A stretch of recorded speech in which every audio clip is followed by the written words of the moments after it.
Have you ever noticed that moment of hesitation, that subtle flinch within yourself when your phone rings unexpectedly, or when someone texts saying they're in the neighborhood and would love to stop by? There's that immediate sensation in your chest, a tightening, a drawing inward, as if your very soul is retreating to a private chamber within you.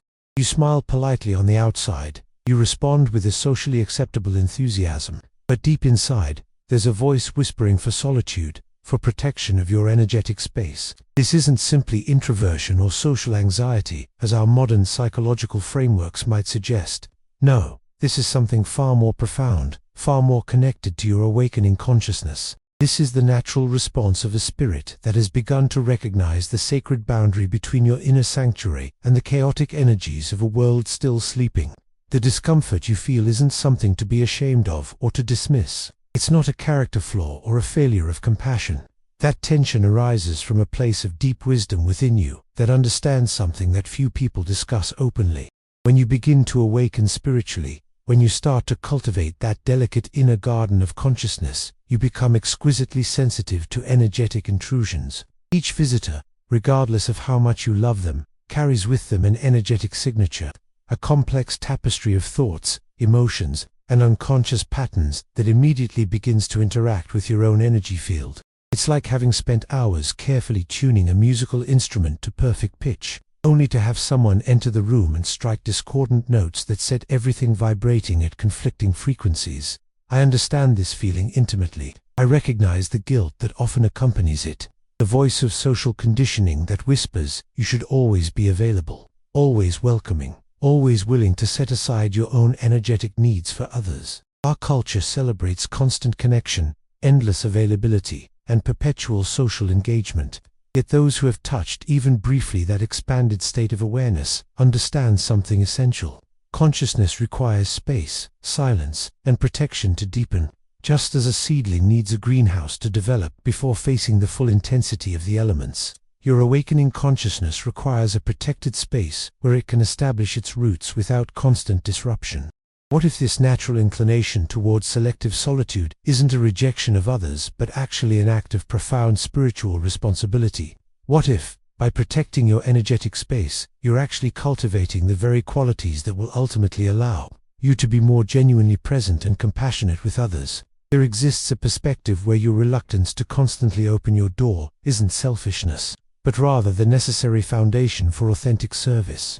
The ancient spiritual traditions have always understood this balance, which is why periods of retreat and solitude have been built into every wisdom path across cultures and throughout history. In the next little while together, I want to explore with you the deeper wisdom behind this experience, offering you both a philosophical framework and practical tools to navigate this aspect of your spiritual journey with greater ease and less guilt.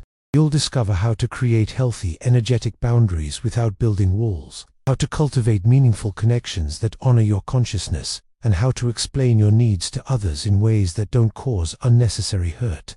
Most importantly, you'll come to recognize that this natural inclination isn't something to overcome, but rather a profound signpost guiding you toward a more awakened life. Have you ever noticed how the most sacred spaces in nature exist in some form of protected seclusion? The most powerful healing herbs grow not in trampled fields but in hidden forest groves.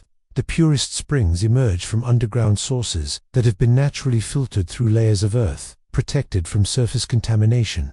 The most profound revelations come not in the marketplace but in the silence of meditation or in the gentle solitude of a walk in nature. This is not coincidence but rather a fundamental principle of how spiritual energy develops and expresses itself. There is a reason why every mystical tradition includes periods of retreat, why the greatest spiritual teachers from Buddha to Jesus sought solitude before their most profound teachings. They understood that certain qualities of consciousness can only flourish in protected space. When you begin to awaken spiritually, your entire energy system undergoes a recalibration.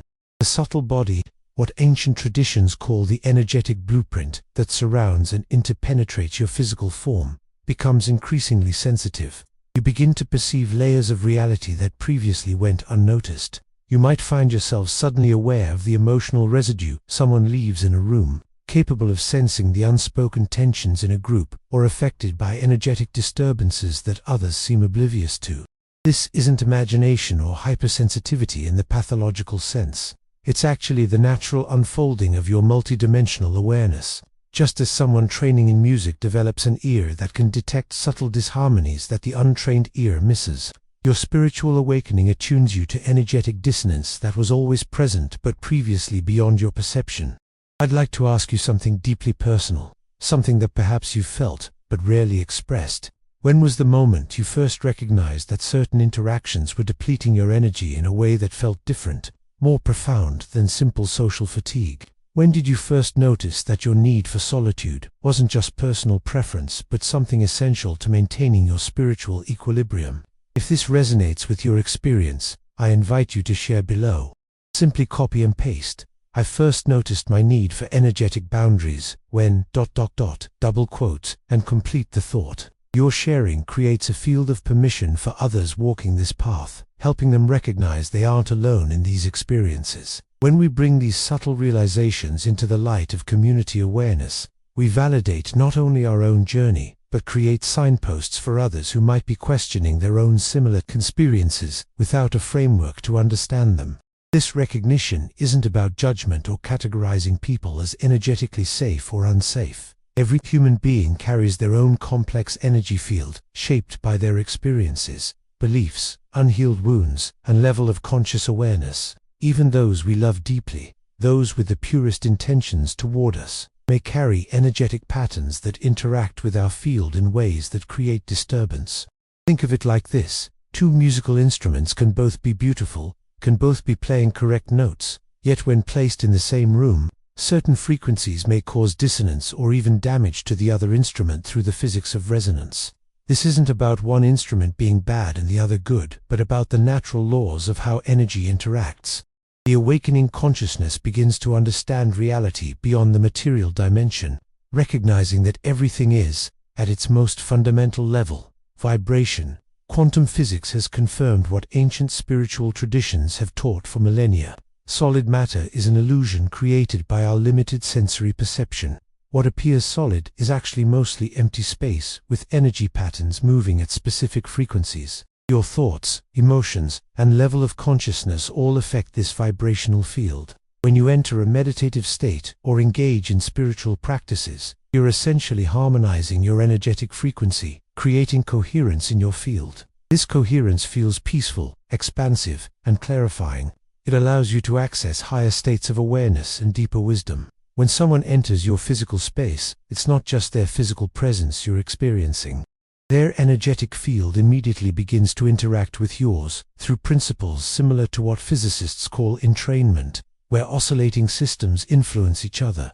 If they're carrying discordant energies from stress, unconscious emotional patterns, or lower vibrational states, your system will feel the disruption. This isn't mystical thinking, but the practical reality of energy dynamics. You might experience this as sudden mental chatter after having achieved mental clarity, unexpected emotional shifts, fatigue, or a vague sense of discomfort that has no obvious source. The spiritually awakened person isn't being antisocial or elitist in being selective about visitors.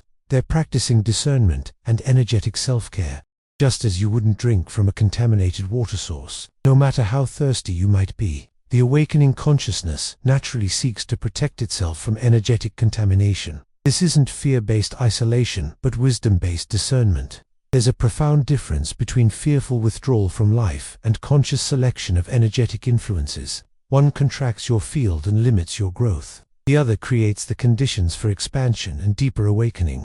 Consider the practice of Ayurvedic medicine, which recognizes that optimal health requires not just physical nutrition, but energetic nutrition as well. The concept of prana, or life force energy, acknowledges that certain environments, people, and activities increase your vital energy, while others deplete it. The awakened person learns to recognize what modern energy psychology might call energy vampires, not through paranoia, but through simply noticing how they feel in different environments and with different people. They're not making moral judgments, but practical observations about energetic compatibility and sustainability. This understanding transforms how you approach relationships and social interactions. Instead of being driven by obligation, habit, or fear of disapproval, you begin to engage from a place of conscious choice and energetic integrity. You recognize that true compassion doesn't mean making yourself endlessly available at the cost of your spiritual well-being, but rather cultivating the conditions that allow you to show up with authentic presence when you do choose to engage. There's a reason why flight attendants instruct you to put on your own oxygen mask before helping others. It's not selfishness. It's the recognition that you cannot truly be of service if you've depleted your own essential resources. The path of awakening involves learning to establish healthy, energetic boundaries. This doesn't mean building impenetrable walls that cut you off from connection. Rather, it's about developing what we might call a semi-permeable membrane that allows nourishing exchanges while filtering out discordant energies. In practical terms, this might mean scheduling social engagements with awareness of your energetic rhythms, creating dedicated spaces in your home that remain energetically protected, or developing simple practices to clear your field before and after interactions. One powerful practice is to visualize your energy field as a sphere of light surrounding you.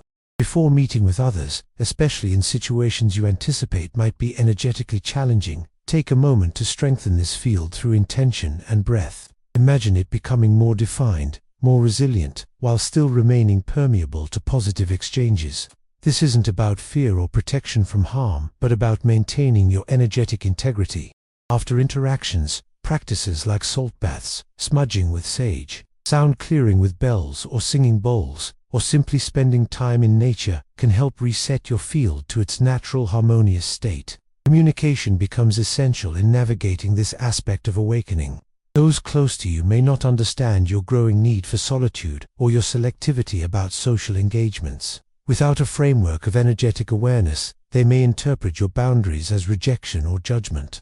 This is where compassionate honesty becomes a spiritual practice. Explaining your needs in terms of energy rather than personality can help others understand that your choices aren't about them personally, but about maintaining the conditions you need for well-being and continued growth. You might say something like, "I've noticed I need more quiet time these days to process and integrate the internal changes I'm experiencing.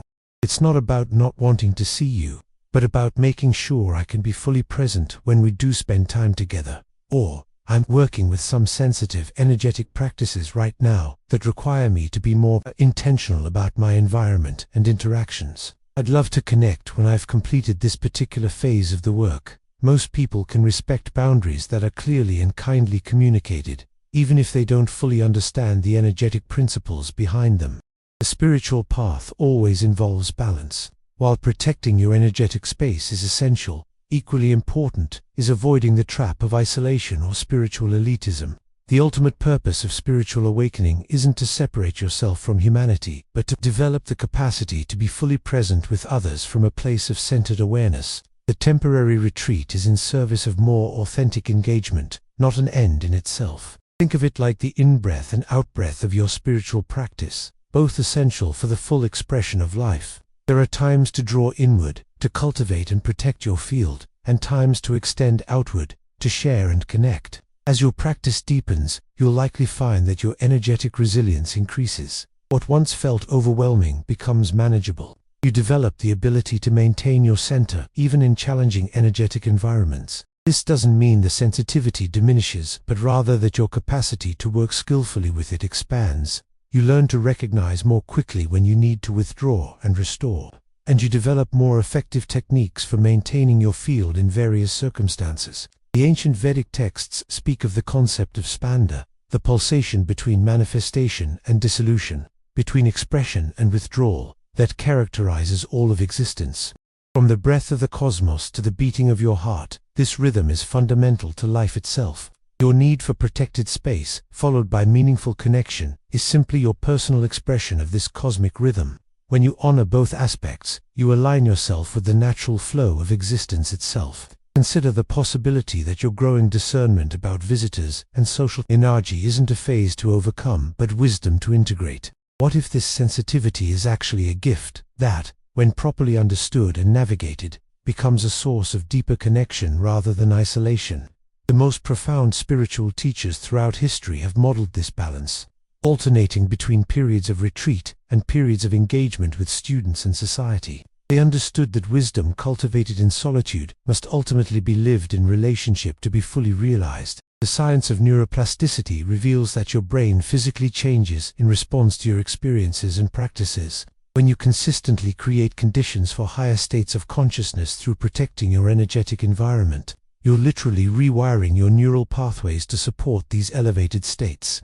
Over time, what required careful protection and specific conditions becomes more stable, more accessible regardless of external circumstances. This is the biological basis for what spiritual traditions describe as the consolidation of higher awareness. As we move toward concluding our time together, I want to acknowledge the courage it takes to honor your energetic needs in a world that often doesn't recognize or validate them.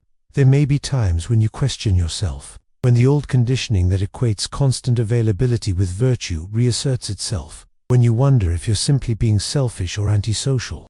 In those moments, return to your direct experience, to the undeniable difference you feel in your being when you honor versus override your energetic boundaries. This felt knowing is your truest guide. Remember that the path of awakening is not about perfection, but about increasing awareness and compassionate response to what you become aware of. There will be times when you extend beyond what feels energetically sustainable out of love or necessity. There will be times when you perhaps withdraw more than was actually needed out of fear or habit. Each experience offers valuable feedback, helping you refine your discernment and practice. The goal isn't rigid adherence to rules about interaction, but growing wisdom about the dance of engagement and retreat that supports your unique journey and contribution. I want to thank you for walking this path of exploration with me today. The journey of spiritual awakening asks much of us, including the courage to honor aspects of our experience that may not be widely understood or supported. Your willingness to look honestly at your need for energetic protection isn't selfishness, but self-honesty. Not withdrawal from life, but preparation for more authentic engagement with it. In protecting the sacred space of your awakening consciousness, you're not just serving your own evolution, but preserving the very qualities that allow you to be of genuine service to others. If you've found value in this exploration of why the spiritually awake become more selective about visitors and energetic exchanges, I invite you to join our community of seekers. Each week, we explore another aspect of the awakening journey, offering both the philosophical understanding and practical tools to navigate it with grace. This community becomes a field of resonance, where your experiences are understood, where your questions find not just answers, but deeper contexts for understanding. By subscribing to this channel, you're not just accessing content, but connecting with a growing field of awakened awareness that supports your journey even when you're moving through it alone. The ancient traditions speak of Sangha, spiritual community, as one of the three essential supports for awakening, alongside Dharma teachings and practice. In our modern world, where many walk spiritual paths without the traditional structures of monastery or ashram, finding your Sangha becomes even more important. This virtual gathering creates a container for shared exploration and mutual recognition. As you continue to honor your need for protected space while also seeking meaningful connection, this community offers a balance that nourishes both aspects of the journey. Thank you for your presence, your attention, and your willingness to explore these subtle dimensions of the awakening path. May your discernment about energetic boundaries bring you not isolation but the profound peace that comes from honoring the sacred space of consciousness within you. And from that protected space, may you engage with life and others from a place of authentic presence and genuine compassion. Until we meet again in this field of shared exploration, may you walk in the light of awareness, honoring both the inward and outward movements of your awakening heart.